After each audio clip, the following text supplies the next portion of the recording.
हिरवा निसर्ग हा भवतीने, जीवन सफर करा मस्तीने, मन सरगम छेडा रे, जीवनाचे गीत गारे, गीत गारे धुंद भारे, ला ला ला ला ला,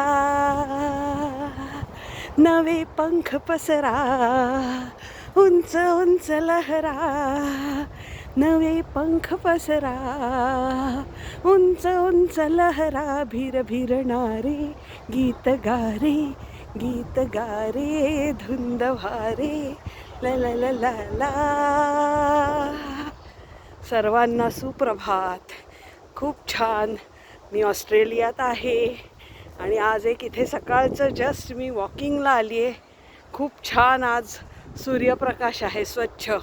काल खूप पाऊस होता आणि इतकी थंडी की बाहेर पडणं शक्य नव्हतं आणि आज मात्र लख्ख ऊन पडलं आहे. त्यामुळे मीही बाहेर आली आहे आणि बघा हे पक्षीही कसे गवतावर निवांत पहुडलेत.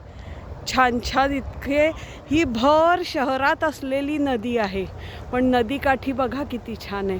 तो वरचा ब्रिज, त्याच ही झाडं, त्यामुळे दिसणारा पाण्याचा हिरवा रंग कारण त्यांचं रिफ्लेक्शन पडलं आहे आणि वरचं निळं आकाश, आकाशात अधूनमधून उडणारा पक्षी, इथे खाली बसलेली बदकं.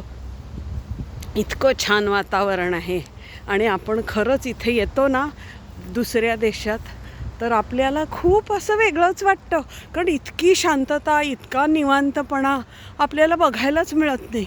एवढी सगळी राखलेली स्वच्छता, एवढं छान राखलेलं म्हणजे झाडं असेल, गार्डन्स असतील, सगळे खूप सगळं मेंटेन्ड आहे. अर्थात इथे लोकसंख्याही कमी असल्यामुळे ते शक्यही होतं आणि टॅक्स जबरदस्त आहे बरं का.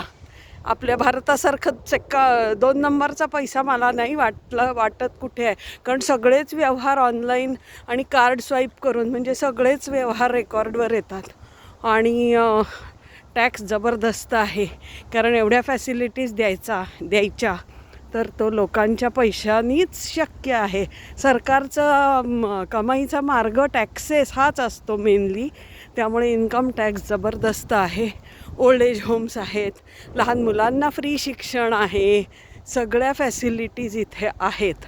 पण त्यासाठी जे नोकरी करतात त्यांना मात्र जबरदस्त टॅक्स लागतो. पण तो आयुष्याचा एक भाग आहे, काय करणार. म्हणजे कोणी म्हटलं ना की इथे कमावू, भारतात जाऊन रिटायरमेंट नंतरचं आयुष्य घालवू, तर नाही. आपला जो पैसा इथे टॅक्स रूपी गेला आहे ना, तो जर का त्याचा काही वापर करायचा असेल तर आपल्याला इथेच राहायला हवं तर शक्य आहे. तर ते जाऊ दे. तर हा वरचा ब्रिज इतका छान आहे, ही सगळी हिरवळ, ही ऊन इथे. आणि इथे लोकांना ना जसा वेळ मिळेल तशी लोक येऊन त्यांचा व्यायाम करत असतात. असं काही नाही की तुमचं सकाळचीच वेळ आहे, ऑफिसात गेल्यावर नाही, असं नाही. मी बघितलं तर इथे सगळीकडे काय होतं की लोक आपापल्या सवडीनी येतात पार्कमध्ये. वॉकिंग कोणी करतं, कोणी रनिंग करतं, कोणी सायकलिंग करतं, लहान मुलांना आणतात, पप्पीज आणतात. पण सगळेजणं आवर्जून जसा वेळ मिळेल तसा येऊन व्यायाम मात्र स्वतः करून जातात. लहान मुलं म्हणून कोणी सोडत नाही कुणाला की काही नाही. बघा ना, आता हा असा नदीकाठ आपल्याला मिळाला, असा वॉकवे मिळाला तर आपणही चालू की नाही रोज मंडळी कंटाळा न करता आपणही आपल्याही प्रत्येकाच्या शहरात चालायच्या जागा आपण शोधतो, जातो. जॉगर्स पार्क वगैरे असतात पण ह्याच्या कंपॅरिझनमध्ये नाही, कंपॅरिझन करता येत नाही कारण लोकसंख्या हा सगळ्यात मोठा इश्यू आहे. सो खूप लोकसंख्या असल्यावर सगळं मेंटेन करणंही कठीण आहे. पण सध्या मी इथे आली आहे तर जिथे मी आली आहे ना तिथलं मी सगळं एन्जॉय करते आहे. त्यामुळे हे मी तुम्हाला म्हटलं शेअर तर करू तुमच्याशी, म्हणून मी हा व्हिडिओ बनवला आहे. हॅलो, चला बाय बाय, सगळ्यांना शुभ दिवस.